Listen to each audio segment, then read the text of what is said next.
అందరికీ నమస్కారం, నేను Sreemukhi and I am today on Cloud 9. Yes, in the clouds with one and only Godfather. Here he is with us, boss. Amazing. అసలు నేను లైఫ్లో ఎప్పుడు అనుకోలేదు నా ఫస్ట్ ప్రైవేట్ జెట్ ఇలాంటి ఒక ఎక్స్పీరియన్స్ ఉంటుందని చెప్పేసి.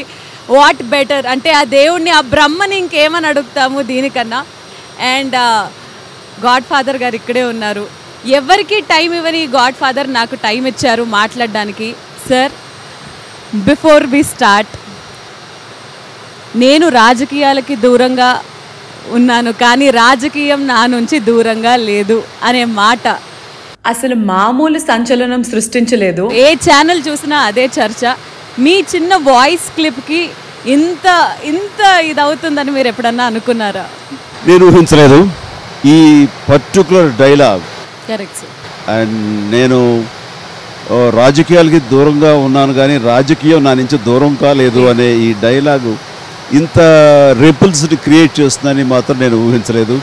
It is good one way. Yeah yeah so God father అనే సినిమా విషయానికి వచ్చేస్తే సార్, ఇది ఒక Malayalam movie remake. Megastar Chiranjeevi గారు అసలు ఎలాంటి హీరోయిన్ లేకుండా, పాటలు లేకుండా ఇలాంటి ఒక సబ్జెక్ట్ని ఎంచుకోవడానికి కారణం ఏంటి?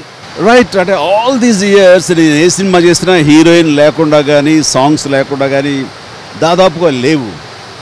అండ్ దాని మూలంగా ఒక కొత్తదనం ఇవ్వాలి అని ఎప్పటికప్పుడు ప్రయత్నించాను. నాకు ఎట్ దిస్ జంక్చర్ ఇంత సీనియారిటీ, ఇంత ఇమేజ్ ఉన్న తర్వాత వైవిధ్యానికి నేను ఎందుకు తావివ్వకూడదన్న ఆలోచన ఉన్న నాకు ఈ మోహన్ లాల్ది ఈ లూసిఫర్ సినిమా తారసపడినప్పుడు ఇది నాకు కొత్త యాంగిల్ని నేను ఆవిష్కరించినట్లుగా ఉంటుంది. ఎందుకు చేయకూడదనే భావం రావటం, నా క్లోజ్ ఫ్రెండ్స్ సర్కిల్లో ఈ మాట చెప్పినప్పుడు అందరూ చాలా ఎంకరేజింగ్ అన్నారు. ఎందుకంటే ఈ సబ్జెక్ట్ ఎంత పవర్ఫుల్ అంటే హీరోయిన్ లేదంటని కానీ సాంగ్స్ లేవేంటి అన్న కానీ అసలు అలాంటి ఆలోచన, అలాంటి ప్రసక్తే రాకుండా అంత టైట్గా గ్రిప్పింగ్గా ఈ పొలిటికల్ డ్రామా కానివ్వండి, దాంతోపాటు ప్యారల్గా నడిచే ఫ్యామిలీ డ్రామా కానివ్వండి, ఈ ఎమోషన్స్ డెఫినెట్గా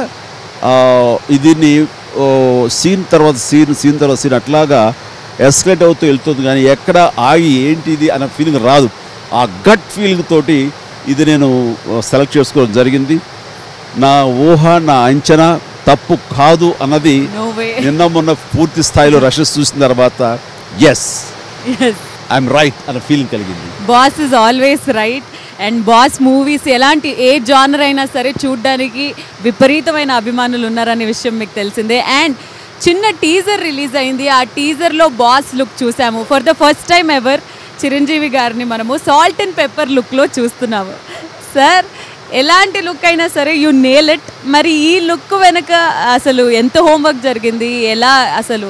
ఈ క్యారెక్టర్ పరంగా నేను చూసుకుంటే ఇది ఒక వెల్ మెచ్యూర్డ్ క్యారెక్టర్ అండ్ సంపూర్ణ నాయకత్వం ఉన్నవాడు, జీవితాన్ని కాచి వడపోసినటువంటి వ్యక్తిత్వం. సో అలాంటి సంపూర్ణత్వం అనేది ఎప్పుడు వస్తుందంటే నడి వయసు దాటిన తర్వాతే వస్తుంది. సో అలాంటి జీవితాన్ని కాచి వడపోసిన వాడికి ఈ salt and pepper look and చిన్న streaks of white hair, grey hair ఇవన్నీ ఉండటం అన్నది ఒక నిండుతనాన్ని కలగజేస్తున్న భావం నాకు వచ్చినప్పుడు నేను డైరెక్ట్గా వాళ్ళకి చెప్పడం జరిగింది. అండ్ కెమెరామెన్ వాళ్ళందరూ కూడా దీన్ని అప్రిషియేట్ చేశారు. సో ఆ విధంగా ఈ గడప వేసుకోవాలనిపించింది. నేను ఫస్ట్ టైం ఈ రకంగా వేయటం. పాత్ర గాడ్ ఫాదర్ అనే సినిమా సీరియస్ అయినప్పటికీ, పాత్ర సీరియస్ అయినప్పటికీ, మాలాంటి అమ్మాయిలు ఎవరైతే అభిమానులు ఉంటారో ఈ లుక్లో మీరు చాలా హాట్గా ఉన్నారు.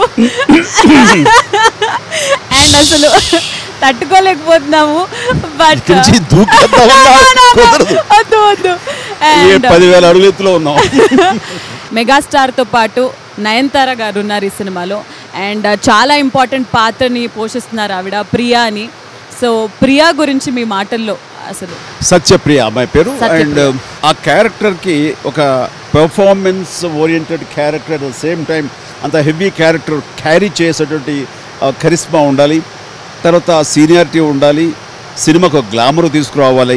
ఎన్ని కోణాలను చూస్తే కనుక నయనతార పర్ఫెక్ట్గా అందరికీ ఒకేసారి అనిపించడం, తన అప్రోచ్ అయితే కనుక తను వెంటనే ఈ సినిమా చేస్తాను ఉత్సాహం చూపించడం అన్నది మాకందరికీ ఎంతో ఎంకరేజింగ్ అనిపించింది. అండ్ మేము అనుకున్నట్లుగానే ఆ క్యారెక్టర్లో ఆ పిల్ల అలా ఒదిగిపోవడం కానీ, నయనతార దాన్ని ఎంతో గుంభనంగా ఆ క్యారెక్టర్ని పెర్ఫామ్ చేయటం అన్నది సినిమాకి ఒక ఎంతో సపోర్ట్, ఎంతో ఓనే తీసుకొచ్చిందని చెప్పచ్చు.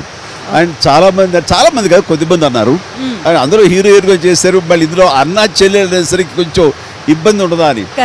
అంటే సబ్జెక్ట్ ఈజ్ సో పవర్ఫుల్. ఈ సినిమాని చూస్తున్నప్పుడు దీనికి కాదని వెనక్కి వెళ్ళి నా పాత సినిమాలు గుర్తు తెచ్చుకుని ఆ సినిమాలో అనే తావు ఇవ్వదు. సూపర్. అండ్ అలాగే గాడ్ ఫాదర్ టీజర్లో మేము చూసినట్టు ముఖ్య పాత్రలు చూసుకుంటే నయనతార గారితో పాటు ఈక్వల్లీ సత్యదేవ్ గారి రోల్, సత్యదేవ్ గారి అసలు రోల్ ఎలా ఉండబోతుంది? ఆయనని యాంటాగోనిస్ట్ అని అనొచ్చా, లేకపోతే విలన్ పాత్ర అని అనొచ్చా, ఏంటి అసలు? Satyadev is my choice. Wow. సత్యదేవ్ని నేను చాలా సినిమాలు చూస్తున్నాను and it's a very refined actor, ఎంతో ఇంటెన్సిటీ ఉండే యాక్టర్. అండ్ ఆ చిన్న 10 సినిమాల ఎక్స్పీరియన్స్ తోటే అసలు తన పెర్ఫార్మెన్స్లో ఎంతో మెచ్యూరిటీ కనబడుతుంటుంది. And very intensify actor. అతని వాయిస్ కానీ, అతని తెలుగు డిక్షన్ కానీ, అతను తానుగా ప్రజెంట్ చేస్తున్న విధానం కానీ ఎప్పుడు బాగుంటుంది. అది దృష్టిలో పెట్టుకుని ఇప్పుడు హీరోగా చేస్తున్నాడు. ఇది కొంచెం ప్రతినాయకుడి పాత్ర, అన్నట్టుగా యాంటాగనిస్ట్ క్యారెక్టర్. బట్ యెట్ ఇది తనకి ఉపయోగపడుతుంది, తన మూలంగా ఈ సినిమాకి ఉపయోగపడుతుందని నేను అతనికి చెప్పడం జరిగింది. నేను మొదట కొంచెం సంశయిస్తూ చెప్పాను, నువ్వు హీరోగా దూసుకెళ్ళిపోతున్నావయ్యా, నేను ఈ టైప్ ఆఫ్ క్యారెక్టర్గా నువ్వు చేసి చాలా బాగుంటుంది. ఇది ప్రధానమైన పాత్రలు 3 ఉంటే కనుక అందులో ఇది 3వది, నువ్వు చేస్తే బాగున్నా, నీకు అభ్యంతరం అయితే మాత్రం నీ ఇష్టం, వద్దని చెప్పచ్చు అని చెప్పాను. అతను ఒకటే అన్నాడు, అసలు ఇంతసేపు మీరు మాట్లాడుతుంటే నా అభిమాన కథానాయకుడు, నా హీరో నన్ను పిలిచేలా మాట్లాడుతుంటే నాకు నోట మాట రాలేదు అని. అది మీకేమైనా డౌట్ రావచ్చు, ఇది నేను చేస్తానా చేయనా ఏదో సంశయిస్తున్నానని. అసలు సంశయించడం కాదండి, నేను అసలు లోపల ఎంత ఎగ్జైట్ అవుతాను మీకు తెలియట్లేదు. నేను ఖచ్చితంగా చేస్తాను అన్నయ్య ఈ క్యారెక్టర్ అంటూ తను చాలా హ్యాపీగా ఇది ఒప్పుకున్నాడు. డెఫినెట్గా ఈ క్యారెక్టర్ ఎన్నో రేట్లు ఎన్హాన్స్ చేయగలడు తన ప్రెజెన్స్ తోటి. అలాగే అనిపించింది, అంత స్టైలిష్గా చేశాడు. ఈ సినిమాలో సత్యదేవ్కి చాలా మంచి పేరు వస్తుంది, నా పేరు నిలబెడతాడు. ఎందుకంటే నేను కదా ఈ క్యారెక్టర్ చేయాలని పట్టుబట్టింది అండ్ చేశాడు. ఆ తర్వాత డైరెక్టర్ మోహన్ రాజు కూడా చాలా బాగా మెచ్చాడు. సార్ వెరీ గుడ్ సెలెక్షన్ అండి, ఈ సినిమాకి ఆ క్యారెక్టర్కి ఆయన పరిపూర్ణంగా తను జస్టిఫై చేశాడని చెప్పాడు. మెగాస్టార్ గారు అడగడం అండ్ ఒక వ్యక్తి చేయకపోవడం లాంటిది జరగదు. మూవీస్ అని అంటే తెలుగు సినిమా అన్న కానీ సినిమా అని అంటే దానికి ఎన్సైక్లోపీడియా మీరు. అలాంటిది సత్యదేవ్ గారు, he must be very very happy. But సినిమాలో wait for my command brother అనే డైలాగ్ విన్న వెంటనే వచ్చిన విజువల్ సల్మాన్ ఖాన్ గారు ఫర్ ద ఫస్ట్ టైం, అంటే పాన్ ఇండియా సినిమాలు జరుగుతున్న ఈ తరుణంలో ఒక మెగాస్టార్ని అండ్ బాలీవుడ్లో సూపర్ స్టార్ అయిన సల్మాన్ ఖాన్ గారిని ఫస్ట్ టైం కాంబినేషన్లో చూడబోతున్నాము. అసలు సల్మాన్ ఖాన్ గారు ఉండడం ఏంటి సినిమాలో? అసలు తెలుగు మాట్లాడారా ఆయన? ఎలా జరిగింది షూట్ అదంతా? ఈ సినిమాలో గాడ్ ఫాదర్కి వెనకాల ఒక కింగ్కి నైట్ ఉన్నట్లుగానే, ఒక దళపతి ఉన్నట్లుగానే నాకు కూడాను అంత క్లోజ్ అసోసియేట్, నా కోసం ప్రాణాలు ఇచ్చేంత కమిట్మెంట్ ఉన్నటువంటి, ఇది చెప్పాలంటే నా సోల్మేట్ లాగా అనమాట. నేను చేసే ప్రతి యాక్ట్లోనూ అతను నన్ను వెన్నంటుంటాడు, నాకు అన్ని రకాలుగా అండదండలు అందిస్తుండే ఒక పర్ఫెక్ట్ క్యారెక్టర్. దానికి ఇమేజ్ కావాలి, దాన్ని క్యారీ చేసే సత్తా ఉండాలి. అది కేవలం సినిమాలో ఒక 10 నిమిషాలు ఉండొచ్చు, బట్ ఈవెన్ దెన్ నన్ను నిలబెట్టి తను కొంతవరకు ఫైట్ లీడ్ చేస్తున్నాడంటే కనుక అంత ఇమేజ్ ఉన్నటువంటి సూపర్ స్టార్ అయితేనే నేను కొంచెం బ్యాక్ సీట్ తీసుకున్నా తను ముందుకు వెళ్ళి సీన్ నడిపించగలడు, లేదా ఫైట్ని రక్తి కట్టించగలడు. అలాంటిది ఓన్లీ సల్మాన్కి అయితే ఆ ఛాన్స్ ఉంది అని మాకు అందరికీ అనిపించడం ఏంటి నన్ను అడిగారు. అడిగితే నేను కానీ రామ్ చరణ్ కానీ సల్మాన్ అడిగితే అతను నో అనే ప్రసక్తే ఉండదు. అంతటి అభిమానాన్ని అంత ప్రేమని మా ఇద్దరి మీద చూపిస్తాడు. కాబట్టి చరణ్ ముందెళ్ళి ఒక క్యారెక్టర్ ఉంది, చిన్న cameo, it's very positive, but నాన్నకు సపోర్ట్ ఉండే క్యారెక్టర్ గాడ్ ఫాదర్ అంటూ చెప్పేసరికి డాడీ నేను జస్టిఫై చేస్తాను నమ్మకంతో అడిగారా అంటే డాడీ అన్నారంటే ఆయన అనడం ఏంటి, నేను సినిమా అసలు చూడని ఇంతవరకు ఒరిజినల్ సినిమా చూడలేదు. అండ్ చూడకుండా సినిమా ఆయన అన్నారంటే కనుక అంత నమ్మకంతో మంచి క్యారెక్టర్తో నాకు ఇస్తారు, నన్ను రికమెండ్ చేస్తారు, నేను చేస్తాను ఈ క్యారెక్టర్ చెప్పాడు. అండ్ చేసినందుకు గాను ఇందులో సల్మాన్ తోటి ఒక నిడుదనం వచ్చేసింది. సో అందరిలోనూ ఒక గుడ్ ఫీలింగ్ ఉంది, ఫీల్ గుడ్ అట్మాస్ఫియర్ కలిగింది అతను చేస్తున్నంతసేపు. అండ్ చాలా ఓన్ చేస్తాడు, ఎంత కోఆపరేట్ చేశాడంటే ఇక్కడ ఇలా కాదు ఇలా చేస్తానన్ను తనే ప్రోయాక్టివ్గా కొన్ని సీన్స్ కన్సీవ్ చేసి ఇలా చేస్తానని చెప్పడం అనేది మా యూనిట్లో అందరికీ ఎంత ఉత్సాహం. మరి డైరెక్టర్కి మరింత ఒక కాన్ఫిడెన్స్ ఇవ్వగలిగాడు. తను కేవలం ప్రేమతోటి సినిమా చేస్తాడే కనుక hats off to Salman bhai, we love you.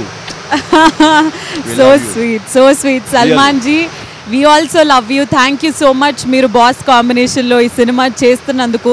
కానీ మా అందరికీ చాలా జెలసీగా కుళ్ళుగా ఉందండి, ఎందుకనంటే ఆయన పక్కన అందమైన హీరోయిన్లు డ్యాన్స్ చేయడం చూసాం. Because he is number 1 in his grace, movements, style, dance, what not. అలాంటిది తార్ మార్ టక్కర్ మార్ అని అంటూ ఆయన కాంబినేషన్లో మీరు చేస్తుంటే హీరోయిన్లు ఎంత కుళ్ళుకోవాలి సార్. అసలు ఆ సాంగ్ ఏంటి, ఆ చిన్న మూమెంట్ ఏదైతే చూసామో మీది అమేజింగ్. అండ్ నాకెందుకో సార్ అనిపించింది సల్మాన్ ఖాన్ గారు మీరు చేసినప్పుడు మీరు చాలా క్యాజువల్గా చేస్తున్నారు. అంటే అసలు ఎఫర్ట్ అంటే ఇలా రిహర్సల్ చేస్తారు చూడండి, అలాగా మరి ఎలా బ్యాలెన్స్ చేశారు అది? కేవలం క్రెడిట్ గోస్ టు ప్రభుదేవా. ఎందుకంటే మీరిద్దరూ సూపర్ స్టార్స్. సో మీలాంటి వాళ్ళు ఏదైనా సరే ఏదో ఎఫర్ట్స్ తోటి చేసినట్టుగా ఉండకూడదు. ఎనీథింగ్ మీకు జస్ట్ కేసే ప్రయాణంగా ఉండాలి. అలా ఉండాలంటే ఎనీ మూమెంట్ ఏదైనా సరే కేర్లెస్గా చేసేయండి.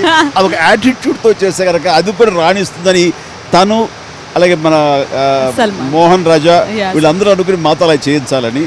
అండ్ మా ఇద్దరి బిహేవియర్ కూడా సినిమాలో చిన్న కేర్లెస్ యాటిట్యూడ్ ఉంటుంది. అండ్ అది it gel very well with the characters and that scene. అందుకని అది చాలా బాగా వచ్చింది అనుకుంటున్నాను. అఫ్ కోర్స్ రిలీజ్ అయిపోయింది కాబట్టి ఇప్పటికే కొంచెం ఉప్పు అందింది, ఊపు వచ్చింది. అండ్ సినిమాలో ఇంకా చాలా మంది ముఖ్యమైన పాత్రలు పోషించారు ఇందులో. మురళీ శర్మ గారు కానివ్వండి, సునీల్ గారు కానివ్వండి. సో మీకు అంటే లైక్ మీకు పర్సనల్లీ మీతో ఒక అసిస్టెంట్ లాగా ఉండింది సునీల్ గారు, సునీల్ అండ్ మురళీ బ్రహ్మాజీ వీళ్ళందరూ కూడా ఉన్నారు. అండ్ షఫీ వీళ్ళందరూ ఉన్నారు. చాలా మంది Samuthirakani very good character. And చాలా బజ్ క్రియేట్ చేసిన ఇంకో వ్యక్తి ఎవరనంటే జర్నలిస్ట్గా పూరి జగన్నాథ్ గారు ఒక అద్భుతమైన పాత్రను పోషిస్తున్నారు అనే న్యూస్ బయటకు వచ్చినప్పటి నుంచి డైరెక్టర్ గారు ఏంటి, యాక్టింగ్ చేయడం ఏంటి, అసలు చిరంజీవి గారి సినిమాలో వెరీ సీరియస్ జర్నలిస్ట్ రోల్ అని అంటే చాలా క్యూరియాసిటీ ఉంది. సో పూరి గారి గురించి మీ మాటల్లో సార్. ఇందులో ఒక యూట్యూబర్ క్యారెక్టర్ ఉంది. తను చెప్పాలంటే డైరెక్టర్స్ వాయిస్, అంటే జరుగుతున్న స్టోరీని ఒక నెరేటివ్గా ఎవరో ఒక నెరేట్ చేయాలి. అది ఎవరు పెట్టుకుందాం, ఎవరు ఏ యాక్టర్ల గురించి మోహన్ రాజా ఆలోచిస్తున్నప్పుడు నేను ఈ పాండమిక్ టైంలో పూరి జగన్నాథ్ పాడ్కాస్ట్లు కానీ పూరి జగన్నాథ్ వీడియోస్ కొన్ని వీడియోస్ జనరల్ టాపిక్స్ మీద మాట్లాడినవి నేను చూసి భలే ఉంది అనుకున్నాను. ఎప్పుడైతే అదే యూట్యూబర్ క్యారెక్టర్ మన సినిమాలో ఉండేసరికి నాకు అనిపించింది, రాజా మనం ఎందుకు పూరి జగన్నాథ్ని పెట్టుకోకూడదని. ఏంటి సార్ అది చేస్తారా అన్నాడు. ఎందుకు చేయరు చెప్పాడు. సార్ మీరు ఒక మాట చెప్తే బ్రహ్మాండంగా ఉంటుంది సార్, ఆయన టిపికల్ మాట్లాడే విధానం కానివ్వండి, ఆయన లుక్స్ కానివ్వండి రియలిస్టిక్గా ఉంటుంది అని చెప్పి అన్నాడు. నేను వెంటనే ఫోన్ తీసుకోవడం, ఫోన్ చేసే పూరి జగ్గు ఎక్కడో అంటే కనుక బాంబేలో ఉన్నాను సార్ అన్నాడు. ఇలా మాలో క్యారెక్టర్ చేయాలి కదా సార్, నేను చస్తే చేయండి సార్ అన్నాడు. అవును అసలు ముందు అయిన తర్వాత ఏం పూరి గారు లేదు సార్ నాకు అసలు ఇలా యాక్చువల్ చేసి చూపిస్తాను కానీ కెమెరా ముందు నిలబడాలి నా వల్ల కాదు అది అన్నాడు. ఏదో ఒక సినిమాలో ఒక షార్ట్ చేయడానికి ఒడుకొచ్చేసింది, అలాంటిది మీ ముందు ఇంత లెంగ్దీ క్యారెక్టర్ చేయాలంటే నా వల్ల కాదు అన్నాడు. లెంగ్దే లేదు, 3-4 టైమ్స్ కనబడతావు అని అడిగితే నిజంగానే ఒప్పుకున్న తర్వాత చేయడానికి షూటింగ్ సమయంలో తను నిజంగానే ఎంతసేపు క్యారవాన్ వదిలి రాడే, పూరి అక్కడ వెయిటింగ్ హీరో అంటే వస్తున్నారు ఇది వస్తున్నారు అంటూ తన స్టైల్లో కాల్ చేసుకుంటూ టీలు తాగుతూ నెమ్మది దిగొచ్చాడు. చార్మి వచ్చింది. ఏంటి చార్మి అంటే ఆయన అసలు షివరైపోతున్నాడు, ఎందుకు నాకు పరీక్ష నాకు అవసరమా. వచ్చిన తర్వాత చేశాడు. ఎంత న్యాచురల్ ఉంటుందంటే అతను ఇంత న్యాచురల్ ఇంత కమాండ్గా ఉన్న నటుడు ఉన్నాడని మీరే ఆశ్చర్యపోతారు. ఆ క్యారెక్టర్ మేము ఏమనుకున్నామో దాన్ని 100% జస్టిఫై చేశాడు Puri Jagannadh. Super super, so excited to see sir. And తర్వాత అలాగే ఒక క్యారెక్టర్ యాక్టర్గా రావు గోపాలరావు గారు అయిపోయిన తర్వాత ఇంకెవరున్నారు అలాంటి క్యారెక్టర్స్ అనుకున్నప్పుడు వాళ్ళ అబ్బాయి రావు రమేష్ ఉన్నా సరే ప్యారలల్గా మరొక వ్యక్తిగా మన శర్మ గారు, మురళీ శర్మ గారు ఈ సినిమాలో ఆ క్యారెక్టర్ చేసిన విధానాన్ని పోషించిన విధానం కానీ ఒక టిపికల్ ఇది అంటే అవకాశవాది ఆ క్యారెక్టర్ అసలు ఎంత బాగా చేశారంటే చాలా ముచ్చనిపించింది. ఆయన కూడా అంత బాగా చేశారు. అట్లాగే సునీల్, పుష్ప తర్వాత విలన్గా చేసే సునీల్ ఇందులో మంచి క్యారెక్టర్ చేశాడు. అది కూడా కొంచెం మీకు థ్రిల్ ఇచ్చే క్యారెక్టర్ అవుతుంది. అలాగే చిన్న క్యారెక్టర్ చేస్తే సరే మంచి పవర్ఫుల్ క్యారెక్టర్, అర్థవంతమైన క్యారెక్టర్ చేసిన షఫీ కానివ్వండి, గెటప్ సీను కానివ్వండి, వీళ్ళు దీంతో పాటు వెరీ పవర్ఫుల్ పోలీస్ ఆఫీసర్ సముద్ర ఖని ఎక్సలెంట్ చేశారు. అండ్ మురళీమోహన్ గారు గౌరవార్థంగా చిన్న క్యారెక్టర్ పెద్ద ఆయన క్యారెక్టర్ చేశారు. ఇట్లాగా ప్రతి ఒక్కళ్ళు ఆయా క్యారెక్టర్స్లో రాణించి మెప్పించి ఈ సినిమాకు నిండుదనాన్ని కలగ చేశారు. So thanks to each and every one. And Divi అనే ఆ అమ్మాయి కూడా ఒక చక్కటి క్యారెక్టర్, ఒక purposeful character, very emotional character, sentimental character తను బాగా చేశారు. అండ్ తర్వాత ఇందులో ఒక సీఎంగా మంచి సీఎంగా ఉంటారు పీకేఆర్ అని. అది ఎవరిని పెట్టాలి ఏంటి అని అంటే ఒక చాలా పవిత్రమైన character, very serious and sincere character CM. అలాంటి క్యారెక్టర్ ఎవరు అనుకున్నప్పుడు నాకు సిరివెన్నెల్లో సర్వదమన్ బెనర్జీ ఉన్నాడు కదా, అతను కూడా ఆ క్యారెక్టర్ ఎంత బాగా సూట్ అయ్యాడంటే అంత ఇంత కాదు, చాలా బాగా అన్ని అలా కుదిరి ఈ సినిమాలు అన్ని క్యారెక్టర్స్. గాడ్ ఫాదర్ టీజర్ చూసిన తర్వాత ఫ్యాన్స్ అందరూ వెయిటింగ్, మెగా ఫ్యాన్స్ అందరూ వెయిటింగ్. అండ్ ముఖ్యంగా ఇప్పటివరకు జరిగిన కాన్వర్జేషన్లో మీరు ప్రతిసారి మోహన్ రాజా గారు the captain of the ship గురించి చాలాసార్లు ప్రస్తావన వచ్చింది సార్. సో మోహన్ రాజా గారు చాలా ఏళ్ళకి గాడ్ ఫాదర్ అనే సినిమాతో వస్తున్నారు. సో డైరెక్టర్ గారి గురించి అండ్ ఆయనతో వర్క్ చేసిన ఎక్స్పీరియన్స్ గురించి మాతో షేర్ చేసుకుంటాం. అతని తన్ని ఒరువన్ అంటే తెలుగులో ధ్రువ. అవును సార్. ఆ తన్ని ఒరువన్ ఎంత స్టైలిష్గా తీశాడు, వెరీ స్లీక్ సబ్జెక్ట్, బట్ దాన్ని చాలా ఇంట్రెస్టింగ్గా తీసుకొచ్చాడు. స్క్రీన్ ప్లేలో చాలా చక్కగా చూపించాడు ఎడిటింగ్ నైపుణ్యంతో. నాకు అతను గుర్తు రాగానే వెంటనే అతను కాంటాక్ట్ చేసాము, చేయగానే వెంటనే సార్ డెఫినెట్ చేస్తాను సార్, నాకు చాలా ఇంట్రెస్ట్ అన్నాడు. దీన్ని ఇలాగా అనుకుంటున్నావు, నువ్వు ఎలా అనుకుంటావు అంటే తను కొన్ని సీన్లు కూర్చున్నాడు. ఇక్కడ మాకు డిస్కషన్లో మాకు హెల్ప్ అయిన వ్యక్తిలో ప్రధానంగా చెప్పాల్సింది నాకు సత్యానంద్ గారు. ఆయనకి నాకు బాగా చూడండి, నా సినిమాలు అన్నింటిలో కూడా నేను ఆహ్వానిస్తున్నాను, కూర్చుంటాను, మంచి చెడులన్నీ డిస్కస్ చేసుకుంటాం. అలాగా మా అందరి సపోర్ట్ తోటి మేము కన్సిడర్ చేసిన సీన్ని తను ఓన్ చేసుకుని చాలా స్టైలిష్గా తీసాడు. ఎస్పెషల్లీ చాలా చోట్ల స్క్రీన్ ప్లే వావ్ అనిపిస్తుంది. బ్యాక్ అండ్ ఫోర్త్ ఎడిటింగ్లో ఆ రకంగా కన్సీవ్ చేసి ప్రతి సీన్ని హై ఈ లెవెల్కి తీసుకెళ్తాడు. సో ఎక్స్పెక్ట్ నాకు తను వాళ్ళ నాన్నగారితో నేను హిట్లర్ చేసినప్పుడు ప్రొడ్యూసర్గా అప్పుడు చిన్న కుర్రోడుగా సెట్కి వస్తుండేవాడు. నేను అతను ఫేస్ అయి చూసి ముఖ వచ్చి చూసి హీరో అవుతాడు అనుకున్నాను, కానీ వాడి తమ్ముడు జేమ్ రవి హీరో అయ్యాడు, ఇతను డైరెక్టర్ అయ్యాడు, నన్ను డైరెక్ట్ చేస్తున్నాడు. And wonderful, very nice working with him. Music అనేది కూడా ప్రతి సినిమాకి ఎంత ఇంపార్టెంటో తెలుసు. అండ్ మీరు కార్లో నుంచి దిగే షార్ట్కి వచ్చిన ఎలివేషన్ మ్యూజిక్ ఏదైతే ఉందో అందరికీ గూస్ బంప్స్ని ఇచ్చేసింది సార్ టీజర్లో. అంటే ఫోన్లో చూడొచ్చు, హెడ్ ఫోన్స్ పెట్టుకొని చూడొచ్చు, టీవీలో చూడొచ్చు, ట్రైలర్, ఈ ప్రోమో ఎక్కడన్నా చూడొచ్చు. Music is amazing. తార్మార్ అనే సాంగ్ కూడా అదిరిపోయింది. అండ్ ఎస్ఎస్ తమన్ గారు మ్యూజిక్ డైరెక్టర్. ఇక తమన్ విషయానికి వస్తే ఒకటే మాట చెప్పగలం, మేమందరం ఈ సినిమాని ఒక మంచి సినిమాగా దీన్ని తీసుకురావడానికి పంచి ప్రాణాలు పెట్టాము. ఈ సినిమాకి 6వ ప్రాణమై మరింత మేము ఊహించిన దానికంటే మరింత ఎత్తుకు తీసుకువెళ్ళి బియాండ్ అవర్ ఎక్స్పెక్టేషన్, బియాండ్ 100% తీసుకెళ్ళిన వ్యక్తి ఎస్ఎస్ తమన్. నాకు అంత అంత అంత ఇదిగా ఈ సినిమాని ముందుకు తీసుకెళ్ళాడు.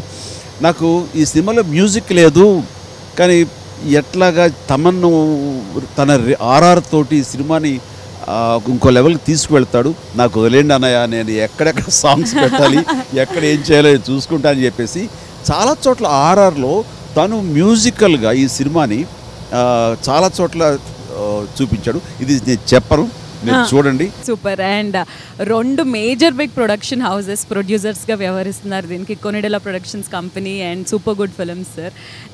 ఆర్బి చౌదరి గారు, ఎన్వి ప్రసాద్ గారు అండ్ తండ్రికి తగ్గ తనయుడైన రామ్ చరణ్ గారు కూడా ఇందులో ప్రొడ్యూసర్ నిర్మాతగా వ్యవహరిస్తున్నారు. సో సూపర్ గుడ్ ఫిల్మ్స్ గురించి ముందుగా. సూపర్ గుడ్ చౌదరి గారు అంటే ఆయన వెటరన్, మన రామానాయుడు గారు ఎట్లాగో ఆ విధంగా సూపర్ గుడ్ చౌదరి గారు. ఆయనకి అంత నమ్మకంగా ఉంటూ ఆయనతో పాటు ట్రావెల్ అవుతున్న ఎన్వి ప్రసాద్, అలాగే మాతో పాటు మా ఫ్యామిలీ మెంబర్ తిరుపతి ప్రసాద్ అంట మేము, ఎన్వి ప్రసాద్, వీళ్ళిద్దరూ కూడాను వాళ్ళకున్న ఎక్స్పీరియన్స్ తోటి ఈ సినిమాలో మేము వాళ్ళతో భాగమై ఈ సినిమా చేయటం అన్నది, ఈ సినిమాలో నిర్మాణం సంబంధించి అత్యున్నత విలువలతోటి, సాంకేతిక విలువలతోటి ఈ సినిమా ఉంటుంది. దానికి ప్రధానమైన కారణం ఈ వయసులో కూడా ఆయన సూపర్ గుడ్ చౌదరి గారు దగ్గరుండి చేసుకుంటారు. ఈరోజు కూడా చూస్తే ఫైనల్ కాపీ తీసుకురావడం కోసంగా ల్యాబ్లో కూర్చుని, ఆ థియేటర్లో కూర్చుని, ఆ మిక్సింగ్లో కూర్చుని ఆయన తన ఇన్పుట్స్ ఇస్తున్నారంటే కనుక ఈ సినిమా మీద ఆయనకున్న మక్కువ కానీ మరింతగా ఈ సినిమాని ఆయన ఎంతగా ప్రేమిస్తున్నారు అనడానికి అంత ఇంత కాదు. అండ్ మా ఎన్వి ప్రసాద్ ఏమి సరే సినిమా సూపర్ హిట్ చేయాలన్న కసితోటి ఉన్నాడు. And all these people they will achieve it and with a wonderful crew. And associate producer Vakada Apparao, వీళ్ళందరూ కూడా చాలా మంచిగా చేస్తారు. అలాగే స్పెషల్ ఎఫెక్ట్స్ యుగంధర్ చాలా దగ్గరుండి ప్రతి ఫ్రేమ్ చూసుకుంటూ స్పెషల్ ఎఫెక్ట్స్ కూడా ఈ సినిమాలో అత్యంత ప్రాధాన్యత కనపరిచేలాగా తర్వాత ప్రయత్నం చేస్తున్నాడు. వండర్ఫుల్. ఇది టీమ్ వర్క్. ఈ సినిమా సాంకేతిక నిపుణులు కానివ్వండి, ఆర్టిస్టులు కానివ్వండి, ఇట్ ఈస్ అమేజింగ్. ఒక మాటలో చెప్పాలంటే గాడ్ ఫాదర్ నిశ్శబ్ద విస్ఫోటనం. నిశ్శబ్ద విస్ఫోటనం. అమేజింగ్. అంటే నిర్మాతలు ఇద్దరు గురించి చెప్పారు కానీ అబ్బాయి గురించి చెప్పలేదు. So Ram Charan as a సన్కి మార్కులు ఎక్కువ ఇస్తారా, లేదా రామ్ చరణ్ యాజ్ ఎ ప్రొడ్యూసర్కి మార్కులు ఎక్కువ ఇస్తారా?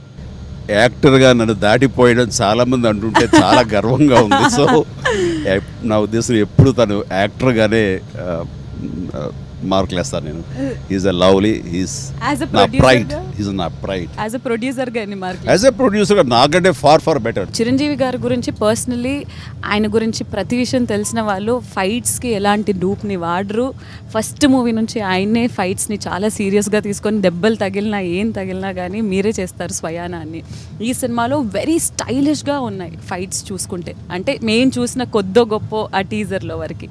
సో ఇందులో ఫైట్స్ ఎలా ఉండబోతున్నాయి అండ్ ఇంతే స్టైలిష్గా ఉండబోతున్నాయి ఆ సినిమా మొత్తం? నేను చెప్పను, తెర మీద చూసి మీరే నాకు చెప్పండి. Super, definitely. So God father himself అన్నట్టు ఈ సినిమా ఒక నిశ్శబ్ద విస్ఫోటనం అండ్ విజయదశమి రోజు రిలీజ్ అవ్వబోతుంది. సో సార్, October 5th మేమందరం ఈగర్గా వెయిటింగ్. బట్ గాడ్ ఫాదర్ మాటల్లో మెగాస్టార్ అభిమానులు వాళ్ళందరూ వెయిట్ చేస్తున్న ఈ సినిమా గురించి మీరేమంటారు? ఒక హామీ ఇవ్వగలను, ఈ సినిమా వాళ్ళు ఎంత ఊహించినా సరే అంతకు మించి ఉంటుంది అన్న గ్యారెంటీ. ఈ సినిమా ఖచ్చితంగా మిమ్మల్ని అలరిస్తుంది, మిమ్మల్ని ఆనందింపచేస్తుంది, మీ చేత శభాష్ అనిపించుకుంటుంది. ఈ విజయదశమికి ఈ సినిమా ద్వారా మనందరికీ విజయోస్తు. ఆయన క్యారెక్టర్ పేరు బ్రహ్మ ఈ సినిమాలో, గాడ్ ఫాదర్ బ్రహ్మ. నిజంగానే గాల్లో ఆ బ్రహ్మతో మాట్లాడిన ఈ అదృష్టాన్ని నాకు ఇచ్చినందుకు thank you so much sir. So lovely అమ్మ, చాలా బాగా చేసావు, చాలా ఇంట్రెస్టింగ్ ఉంది. ఎప్పుడు ఇంతకంటే ఎక్కువ హుషారులో ఉంటావు, కొంచెం హుషారు తగ్గిందా? అంటే ఆ గెటప్ ప్రభావం అనుకుంటాను, భయము రెస్పెక్ట్ అన్నీ ఒకటేసారి వచ్చేస్తుంది. అదర్వైజ్ ఒకవేళ ఆఫ్ ద రికార్డ్ మాట్లాడుకున్నాం అని అనుకోండి, ఆన్ ద రికార్డ్ అయినప్పటికీ ఐ లవ్ యూ చిరంజీవి గారు. సూర్యకి వెళ్ళేది, సూర్యకి వెళ్ళ అక్టోబర్ 5th దసరా రోజు మనకి డబుల్ బొనాన్జా, డబుల్ ధమాకా, డబుల్ పండగ. మన ఫ్యాన్స్ అందరికి, మెగా ఫ్యాన్స్ అందరికి feast. So see you in theatres October 5th. Godfather signing off. We love you, sir. Thank you.